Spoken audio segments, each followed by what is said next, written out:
ನಮಸ್ತೆ. ನಾನು ಈ ದಿನ ನಕ್ಷತ್ರ ದಶ ಬಗ್ಗೆ ಹೇಳುತ್ತೇನೆ. ಕೃತಿಕಾ ನಕ್ಷತ್ರ, ರೋಹಿಣಿ ನಕ್ಷತ್ರ ಬಗ್ಗೆ. ಅದು ಮೇಷರಾಶಿ ಬರುತ್ತದೆ. ಈ, ಉ, ಎ ಇದು ಕೃತಿಕಾ ನಕ್ಷತ್ರ ಬರುತ್ತದೆ. ಓ, ವಾ, ವಿ ರೋಹಿಣಿ ನಕ್ಷತ್ರ ಬರುತ್ತದೆ. ನೀವು ಹುಟ್ಟಿದಾಗ 1ನೇ ವರ್ಷದಲ್ಲಿ 1ನೇ ವರ್ಷದಿಂದ 4ನೇ ವರ್ಷದವರೆಗೂ ರವಿ ದಶೆ ಬರುತ್ತದೆ. ಈ ಅಕ್ಷರಕ್ಕೆ 4ರಿಂದ 14 ವರ್ಷ ಚಂದ್ರದಶ, 14ರಿಂದ 21 ಕುಜ, 21ರಿಂದ 39 ರಾಹು, 39ರಿಂದ 55 ಗುರು, 55ರಿಂದ 74 ಶನಿ, 74ರಿಂದ 91 ಬುಧ. ಸ್ವಲ್ಪ ಜಾತಕ ಪ್ರಕಾರ ಹೆಚ್ಚು ಕಮ್ಮಿ 1-2 ವರ್ಷಗಳು ಹೆಚ್ಚು ಕಮ್ಮಿ ಆಗಬಹುದು. ಉ ಅಥವಾ ಎ ಇವರಿಗೆ ಒಂದೇ ವರ್ಷ ರವಿದಶೆ ಇರುತ್ತದೆ. ನಂತರ 11 ವರ್ಷ ಚಂದ್ರದಶ ನಡೆಯುತ್ತದೆ. 11ರಿಂದ 18 ಕುಜ, 18ರಿಂದ 36 ರಾಹು, 36ರಿಂದ 52 ಗುರು, 52ರಿಂದ 71 ಶನಿ, 71ರಿಂದ 88 ಬುಧ. ರೋಹಿಣಿ ನಕ್ಷತ್ರದವರಿಗೆ 1ರಿಂದ 5 ವರ್ಷ ಚಂದ್ರದಶ ನಡೆಯುತ್ತದೆ. ರೋಹಿಣಿ ನಕ್ಷತ್ರ ಅಧಿಪತಿ ಚಂದ್ರ. 5ರಿಂದ 12 ಕುಜ, 12ರಿಂದ 30 ರಾಹು, 30ರಿಂದ 46 ಗುರು, 46ರಿಂದ 65 ಶನಿ, 65ರಿಂದ 82 ಬುಧ, 82ರಿಂದ 89 ಕೇತು.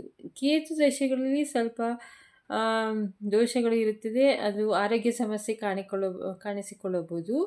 ಬುಧ ದಶೆಯಲ್ಲಿ ಬುದ್ಧಿವಂತಿಕೆಯಿಂದ ಕೆಲಸ ಮಾಡೋದಿರುತ್ತದೆ. ಸ್ವಲ್ಪ ಬುಧನ ಜಪ, ಸೂರ್ಯ ಆರಾಧನೆ ಅಥವಾ ವಿಷ್ಣುವಿನ ಪೂಜೆ ಜಪ ಮಾಡಿದರೆ ಒಳ್ಳೆಯದು. ರಾಹು ದಶೆಗಳಲ್ಲಿ ಮದುವೆ ಆದರೆ ಸ್ವಲ್ಪ ಸಾಂಸಾರಿಕ ಜೀವನದಲ್ಲಿ ತೊಂದರೆ ಬರ್ಬೋದು. ಹಾಗಾಗಿ ರಾಹು ಶಾಂತಿ ಮಾಡಿಸಿಕೊಳ್ಳಿ. ಅಂದರೆ ಸುಬ್ರಹ್ಮಣ್ಯ ಜಪ ಅಥವಾ ಕುಕ್ಕೆ ಸುಬ್ರಹ್ಮಣ್ಯಕ್ಕೆ ಹೋಗಿ ಶಾಂತಿ ಮಾಡಿಸಿ ಮದುವೆ ಆದರೆ ಒಳ್ಳೆಯದು. ರಾಹು ದಶೆಯಲ್ಲಿ ಮದುವೆ ಆದರೆ.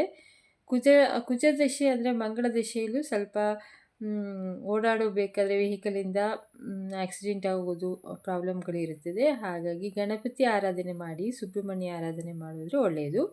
ಚಂದ್ರ ದಶೆಯಲ್ಲಿ ದೇವಿ ಆರಾಧನೆ ಮಾಡಿದರೆ ಒಳ್ಳೆಯದಾಗುತ್ತದೆ. ಆದರೆ ಸೂರ್ಯನಿಗೆ ಗೋಧಿ ಅಂದರೆ ಕೆಂಪು ಬಟ್ಟೆಯಲ್ಲಿ ಕೊಟ್ಟರೆ ತುಂಬ ಒಳ್ಳೆಯದು. ಓಂ ಗೃಣಿ ಸೂರ್ಯಾಯ ನಮಃ ಅಂತ 7000 ಜಪ ಮಾಡಿಕೊಳ್ಳಿ. ಅಂದರೆ ದಿನ ಎಷ್ಟಾದರೂ ಮಾಡಿ 7000 ಆದ ಮೇಲೆ ದಾನ ಮಾಡಿ. ಓಂ ಶುಂ ಶುಕ್ರಾಯ ನಮಃ ಎಂದು 16,000 ಜಪ ಆಗಬೇಕು. ಡೈಲಿ ದಿನವೂ 108 ಸಲ ಮಾಡಿ, ಇಲ್ಲ 48 ಸಲ ಮಾಡಿ. ಅದು ಆದ ಮೇಲೆ ಶುಕ್ರ ಅಂದರೆ ದೇವಿ ದೇವಸ್ಥಾನದಲ್ಲಿ ಅವರೆಕಾಳು ಬಿಳಿ ಬಟ್ಟೆ ಜೊತೆ ಸುತ್ತಿಬಿಟ್ಟು ಕೊಡಿ. ಕೃತಿಕಾ ನಕ್ಷತ್ರ ಯಾರ ಮಕ್ಕಳು 8 ಗಳಿಗೆ ಒಳಗೆ ಹುಟ್ಟಿದರೆ ತಾಯಿಗೆ ಸ್ವಲ್ಪ ಅನಾರೋಗ್ಯ ಸಮಸ್ಯೆ ಪ್ರಾಬ್ಲಮ್ ಬರ್ಬೋದು, ದೋಷ. ಹಾಗಾಗಿ ಹಿತ್ತಾಳೆಯ ಪಾತ್ರೆಯಲ್ಲಿ ಧಾನ್ಯಗಳನ್ನು ತುಂಬಿ ಪುರೋಹಿತರಿಗೆ ದಾನ ಕೊಡಿ. ಅದರಿಂದ ದೋಷ ನಿವಾರಣೆಯಾಗುತ್ತದೆ.